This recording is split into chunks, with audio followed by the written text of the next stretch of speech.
사무엘하 18장부터 22장 성경 본문을 통해 소명이 생명이다라는 제목으로 하나님의 말씀을 증거하겠습니다. 하나님이 사람을 지으시고 인생 라이프와 소명 콜링을 선물로 주셨습니다. 인생과 소명이 서로 연결되어 있습니다.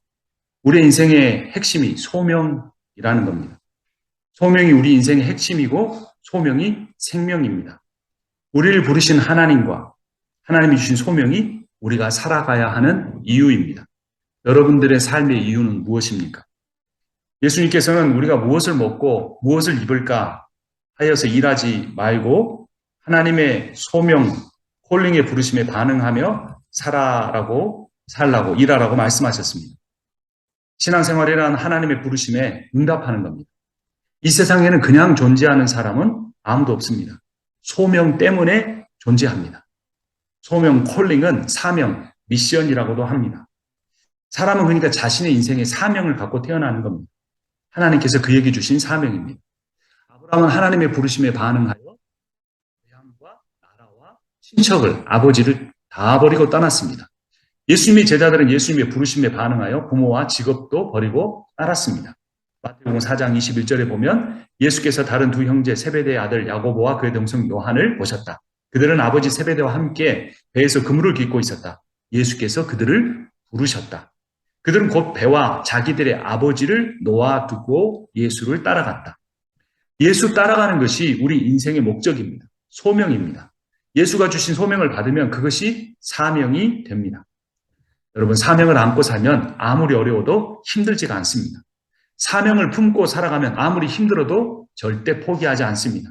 반대로 사명을 잊어버리면, 내가 어떻게 부름받았는지 소명을 잃어버리면 죄를 짓게 됩니다. 여러분, 죄란 윤리적인 도덕적인 잘못 정도가 아닙니다.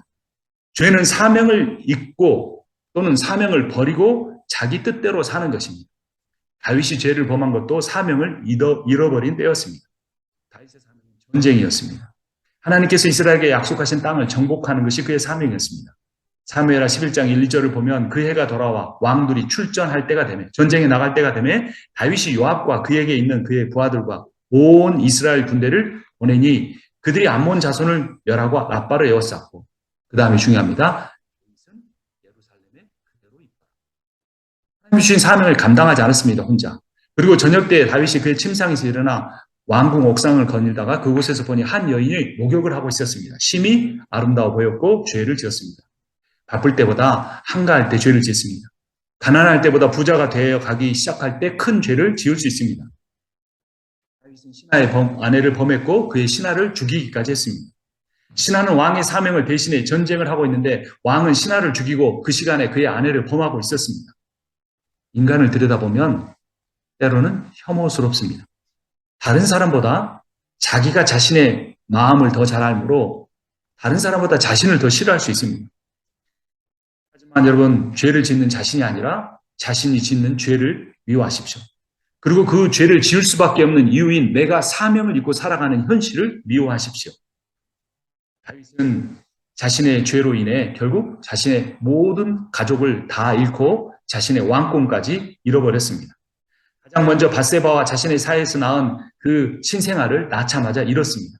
그리고 장성한 자녀들 중에 장남인 암몬을 죽게 만들었습니다. 암몬이 강제로 범했던 사랑하는 딸 다말은 평생 죽은 것이나 다름없이 살아야 했습니다. 그리고 그 암논을 죽였던 압살롬도 이제 죽었습니다. 사무엘하 18장 본문을 18장 33절 말씀 18장 33절입니다. 왕은 이 말을 듣고 마음이 찢어들듯이 아파서 성문 위에 다락방으로 올라가서 울었다. 그는 올라갈 때 내 아들 압살롬아, 내 아들 압살롬아, 너 대신에 차라리 내가 죽을 것을, 압살롬아, 내 아들아 하고 울부짖었다. 한 장 다음 넘어가서 19장 4절. 부하들이 와서 좀 마음을 추스리십시오라고 말했습니다. 그럼에도 불구하고 4절 읽습니다. 그런데도 왕은 두 손으로 여전히 얼굴을 가린 채로 큰 소리로 내 아들 압살롬아, 내 아들 압살롬아 하고 울부짖었다. 압살롬이란 이름이 무려 5번. 내 아들아라는 단어가 무려 7번 사용됐습니다. 다윗의 슬픔이 얼마나 컸는지 알 수 있습니다. 그리고 이미 죽어서 자기 앞에 없는 압살롬을 앞에 있는 것처럼 2인칭으로 부르고 있습니다. 죽은 아들이 살아있는 것처럼 그 앞에서 절규하고 있습니다. 압살롬이라는 이름은 아버지라는 의미의 아부와 평안이라는 이름, 살롬이 이로써 아부살롬, 결국 나의 아버지의 평안이라는 의미입니다.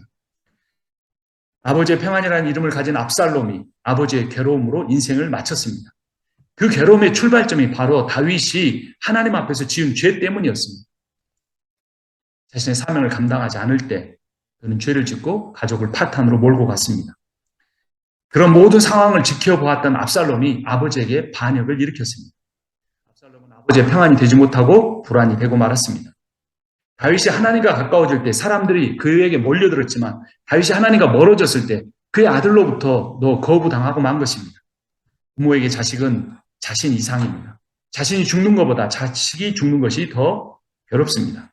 다윗은 권력의 정점에서 그의 사명을 저버렸습니다. 그의 죄 때문에 그리고 그의 자녀들이 죽고 나라는 온통 전쟁에 빠졌습니다.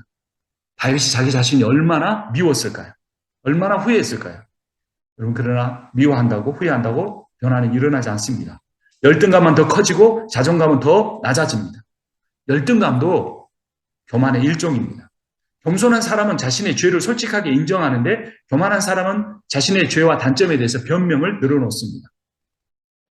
여러분, 자신의 연약함을 인정하십시오. 저부터 죄인임을 고백합니다.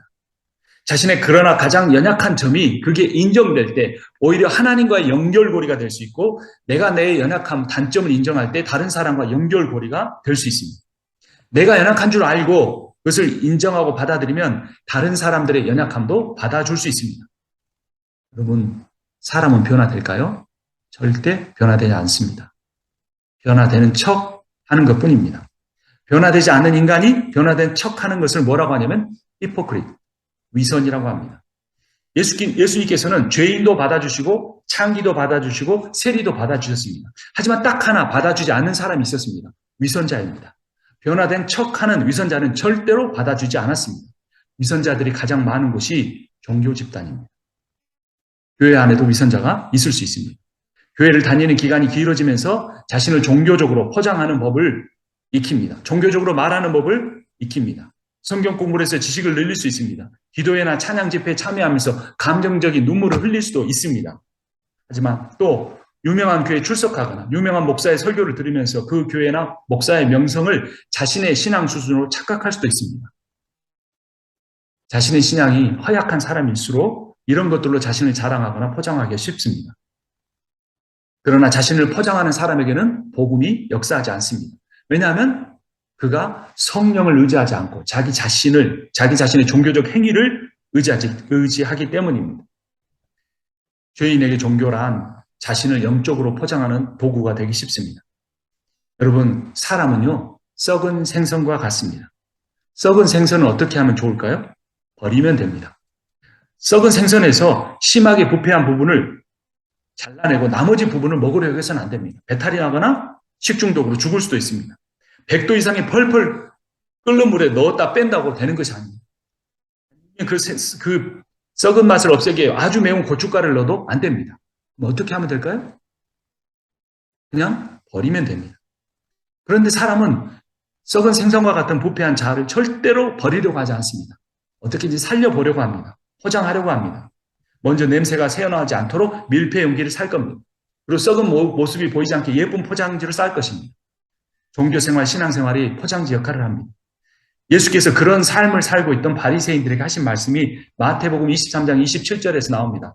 율법학자들과 바리새파 사람들아, 위선자들아, 너희에게 화가 있다. 너희는 회칠한 무덤과 같기 때문이다. 그것은 겉으로는 아름답게 보이지만 그 안에는 죽은 사람의 뼈와 온갖 더러운 것이 가득하다. 왜 예수님께서는 그 시대에 가장 경건한 바리새파 유대인들에게 썩은 시체와 같다고 말씀하셨을까요? 이어지는 28절에 이렇게 나옵니다. 이와 같이 너희도 겉으로는 사람에게 의롭게 보이지만 속에는 위선과 불법이 가득하다. 즉 겉과 속이 다르기 때문입니다.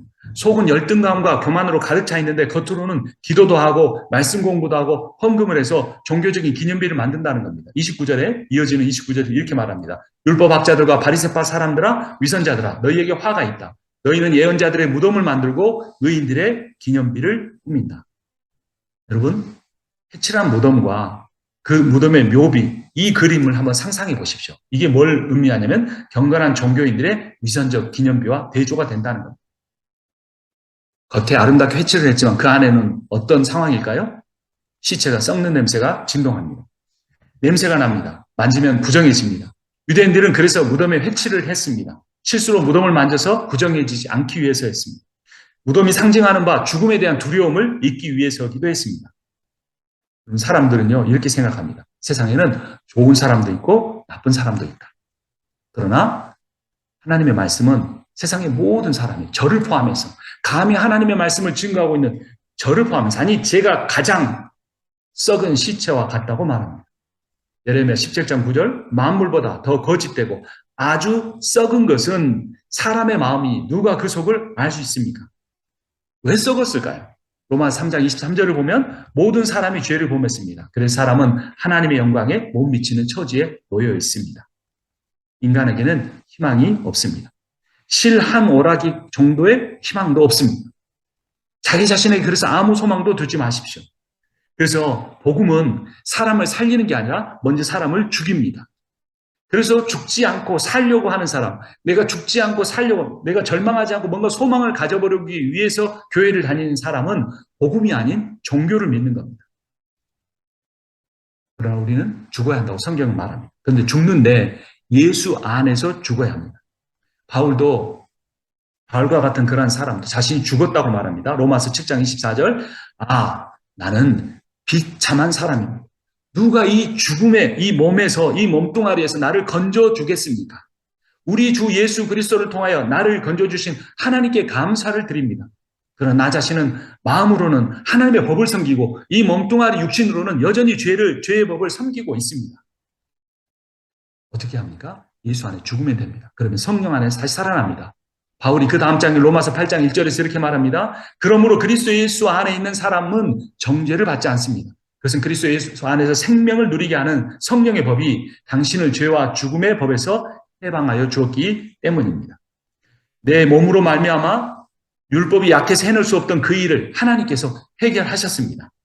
하나님께서는 자기의 아들을 죄된 육신을 진의 모습으로 보내셔서 죄를 없애시려고 그 육신에다 죄의 선고를 내리셨습니다. 예수 안에서 죽으면 성령 안에서 다시 살아납니다. 성령 안에 있으면 이전에 내가 내 몸 안에서 있어서 할 수 없었던 그 일을 할 수 있게 됩니다. 그래서 이 바울이 나중에 예수님을 만나고 나서 이렇게 고백을 합니다. 빌립보서 3장 5절에 보면 나는 난지 8일 만에 할례를 받았고 이스라엘 민족 가운데도 베냐민 지파요 최고의 지파요 히브리 사람 가운데 히브리 사람이요 율법으로는 바리새파 사람이요 열성으로는 교회를 박해한 사람이요 율법의 의로는 흠잡을 데가 없는 사람이었습니다. 여러분 도대체 어떤 사람이 자기 자신을 흠잡을 데가 없다고 말했을까요? 그러니까 바울은 자기 의와 교만함으로 인생을 살았습니다. 하나님의 이름으로 사람을 비판하고 감옥에 가뒀습니다. 스데반이 죽을 때 증인으로 서기도 했습니다. 그런데 예수를 만나고 바울이 변화되었습니다. 그 전에 가치 있게 여겼던 학벌, 가문, 지식, 신앙 모든 것을 배설물로, 오물로 여기게 되었습니다. 그리고 예수 안에서 자신을 버릴 때 성령 안에서 새로워진다는 걸 깨달았습니다. 이어지는 빌립보서 3장 8절을 보면 그뿐만 아니라 내 주 예수 그리스도를 아는 지식이 가장 고귀함으로 나는 그 밖의 모든 것을 해로 여깁니다. 나는 그리스도 때문에 모든 것을 잃었고 그 모든 것을 오물로 배설물로 여깁니다. 이제부터 나는 그리스도를 얻고 그리스도 안에 있는 사람으로만 인정받으려고 합니다. 나는 율법에서 생기는 나 스스로의 의가 아니라 그리스도를 믿는 믿음으로 말미암아 오는 의, 곧 믿음에 근거하여 하나님에게서 오는 의, 즉 예수의 의를 얻으려고 합니다. 그는 그렇게 옛자가 예수 안에 죽음을 선포하고 새로운 사명을 발견합니다. 사명입니다. 사도행전 20장 23절 24절 보면 다만 내가 아는 것 한 가지는 성령이 내게 알려주신 것뿐인데 어느 도시에든지 투옥, 감옥에 갇히는 것과 환난이 나를 기다리고 있는 겁니다. 그러나 내가 나의 달려갈 길을 다 달리고 주 예수께 받은 사명, 내 미션, 예수 그리스도의 콜링, 곧 하나님의 은혜의 복음을 증언하는 일을 다하기만 하면 나는 내 목숨이 조금도 분명히 예수를 받고 바울에게 새로운 사명을 주었습니다. 바울의 옛사람은 다른 사람을 비판하고 죽이는 종교적인 삶이었지만 바울이 성령 안에서 얻은 새 사람은 자신을 죽이고 다른 사람을 살리는 일이었습니다. 그것은 복음을 전하는 일이었고 선교를 하는 일이었습니다. 바울이 예수 만나고 구원받은 겁니다. 그 구원받은 증거로 사명이 생긴 겁니다. 여러분이 구원받았습니까? 그러면 내게 사명이 생깁니다. 사명이 없다? 그럼 내 구원을 다시 한번 확인해 보십시오. 어떻게 살아야지? 뭘 먹고 살지? 뭘 입고 살지? 이런 것이 여전히 나를 괴롭히고 고민하게 만든다면 내가 구원의 테두리 안에, 예수 안에 있지 않고 뭔가 다른 일을 하고 있을 수 있습니다. 바울과 똑같은 과정을 다윗이 겪었습니다. 다윗도 다시 사명을 회복합니다. 전쟁의 용사로 돌아옵니다. 오늘 본문 사무엘하 21장 봅니다. 15절 말씀. 같이 봅니다. 블레셋과 이스라엘 사이에 다시 전쟁이 일어나서 다윗이 군대를 거느리고 내려가서 블레셋 사람과 싸웠다. 블레셋 사람과 싸우는 전투에서 다윗이 몹시 지쳐 있을 때 어느 정도 지쳤습니까? 몹시 지쳤습니다. 이전에 다윗이 언제 범죄했습니까? 가장 최고의 권력에 있을 때 전쟁에 나가지 않고 죄를 범했는데 이제 몸이 몹시 지칠 정도로 전쟁터에 나간 겁니다. 세바를 범할 때 교만하고 게으른 권력자의 모습이 완전히 사라졌습니다. 조금씩 나아가는 겁니다. 압살롬이 쫓겨가 모든 것을 잃을 뻔했지만 조금씩 돌아와 이제 전쟁터로 간 겁니다. 여러분, 소명이나 사명은 어느 날 갑자기 하늘에서 뚝 떨어지는 게 아닙니다. 일상의 데일리 라이프를 하루하루 성실하게 살아갈 때 하나님이 조금씩 가르쳐주십니다. 소명은 우리의 삶을, 다윗의 삶을, 바울의 삶처럼 바꿔낼 수 있습니다. 다윗이 변화되자 그의 부하들도 바뀌기 시작합니다. 21장 16절을 제가 읽고 17절을 함께 보겠습니다. 거인족의 자손이 이스비브노비라는 사람이 300색이나 되는 청동 창을 들고 허리에는 새 칼을 차고 다윗을 죽이려고 덤벼들었다. 그러자 수르야의 아들 아비새가 그 블레셋 사람을 쳐 죽이고 다윗을 보호하였다. 그런 다음에는 다윗의 부하들이 다윗에게 다시는 자기들과 함께 싸움터에 나가지 않겠다고 약속을 바꿔서 그에게 말하였다. 임금님은 이스라엘의 등불이십니다. 우리는 우리의 등불이 꺼지지 않도록 지키고자 합니다. 다윗 왕이 자신의 미션을 감당할 때 부하들이 다윗 왕을 위해 목숨을 걸기 시작했습니다. 그리고 자신의 사명을 다시 회복하고 전쟁터에 나가 승리한 다윗이 이렇게 하나님을 찬양합니다. 다음 22장 2절을 제가 읽고 3절을 같이 봅니다. 다윗은 이렇게 노래하였다. 주님은 나의 반석, 나의 요새, 나를 건지시는 분. 나의 하나님은 나의 반석, 내가 피할 바위, 나의 방패, 나의 구원의 뿔, 나의 산성, 나의 피난처, 나의 구원자이십니다.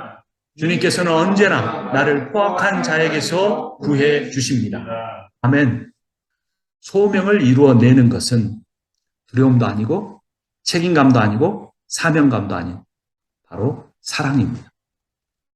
우리가 함께 불렀던 찬양 사명, 나를 위해 십자가 죽으신 주님 만나 아무에게서도 받지 못해봤던 그 사랑, 내 부모에게서도 온전히 누려보지 못했던 그 사랑, 내가 사랑했던 이성에게도 온전히 받지 못했던 그 사랑, 내가 한없이 퍼주기만 한 내 자녀에게서도 되돌려받지 못한 그 사랑, 그 사랑이 예수 그리스도로부터 무한하게 나에게 부어지는 걸 경험할 때에 우리는 우리에게 주어진 그 사명의 길을 살아갈 수 있습니다.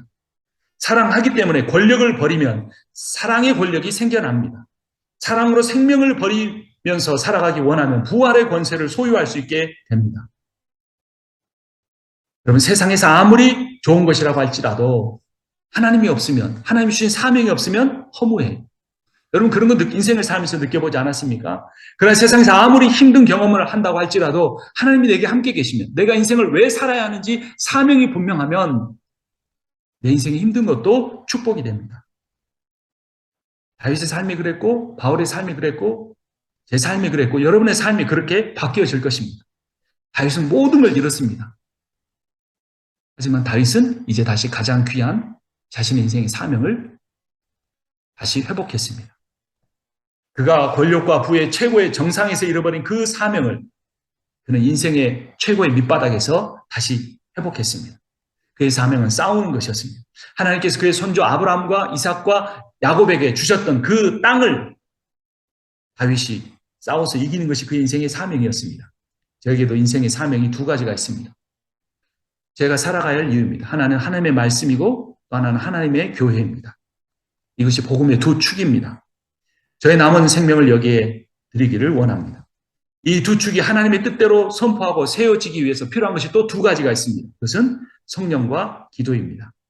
성령과 기도를 통해 하나님의 말씀이 선포되어 교회가 조금씩 세워져 갈 때 드러나는 것 마지막 한 가지가 있습니다. 그것이 바로 사랑입니다. 사랑은 성령의 열매입니다. 사랑은 예수의 인격입니다. 사랑은 아버지 하나님의 형상입니다. 우리에게 부어주길 원하는 것 단 한 가지, 그것이 바로 사랑입니다. 인간은 왜 삽니까? 사랑하기 위해 삽니다. 이것이 우리의 사명입니다. 인간은 왜 삽니까? 사랑받기 위해 삽니다. 그런데 어디에서도 그런 사랑을 받을 수가 없습니다. 사람은 사랑하지 못하기 때문입니다. 하나님만 사랑하실 수 있습니다. 놀라운 것은 하나님의 사랑은 절대로 변하지 않는다는 겁니다. 다함도 없습니다. 이제 다음 주부터 건물에서 예배를 드리게 됩니다.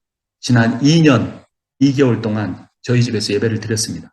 코로나 기간에도 딱 3번 빠지고 예배 드리고 식사 교제했습니다. 하나님이 주신 은혜입니다. 여러분이 함께 해주었기 때문에 가능한 일이었습니다.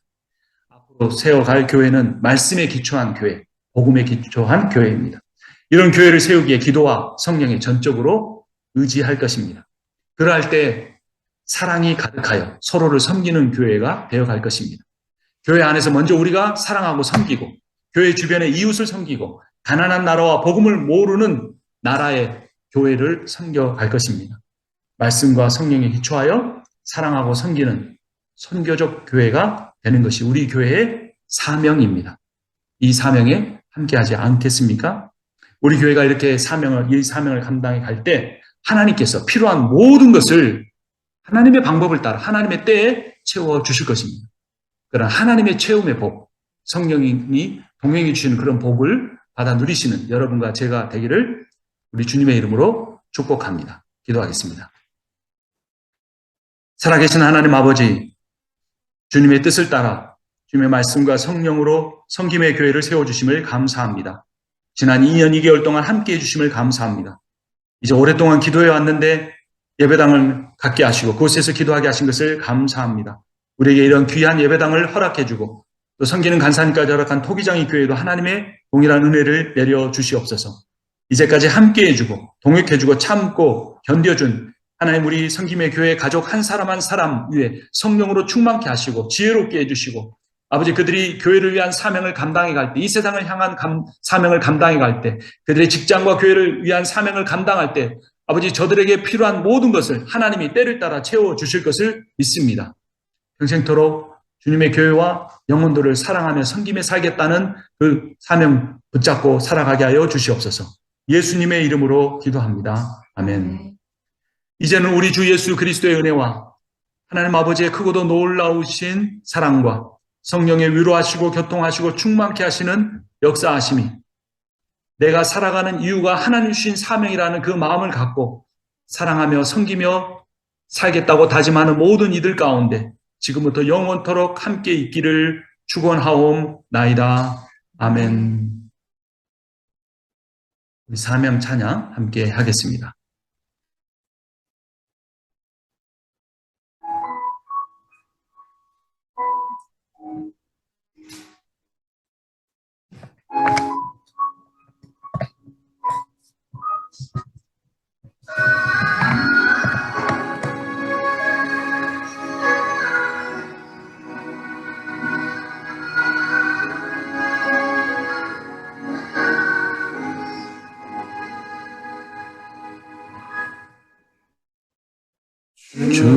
주님이 홀로 가신 그 길 나도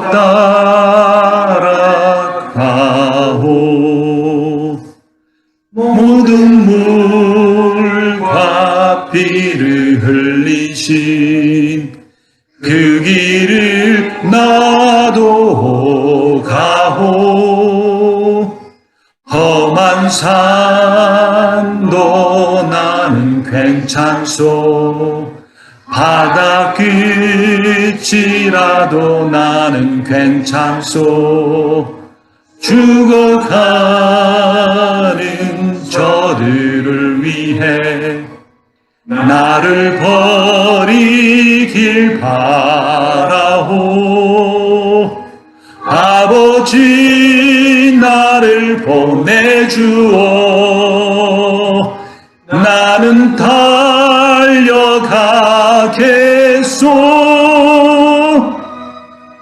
목숨도 아끼지 않겠소 나를 보내주오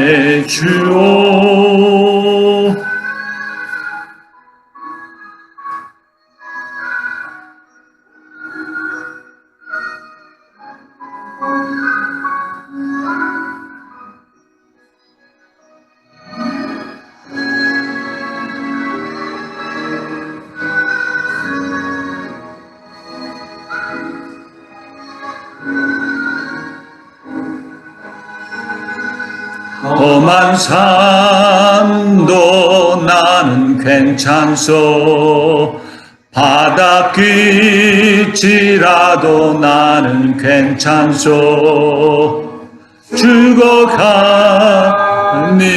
저들을 위해 나를 버리길 바라오 아버지 나를 보내주오 나는 달려가겠소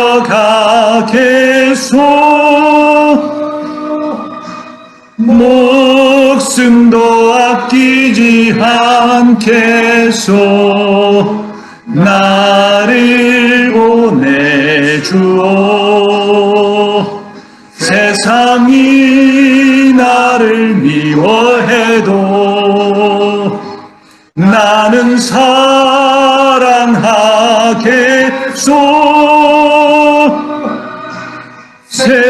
세상을 구원할 십자가 나도 따라가오 생명을 버리면서까지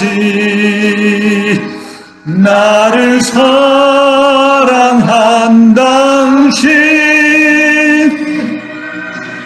이 작은 나를 받아주오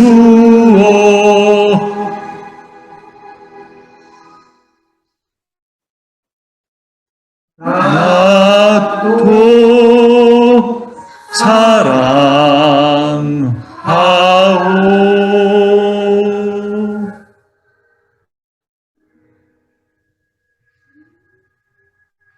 예배 마쳤습니다. 수고하셨습니다.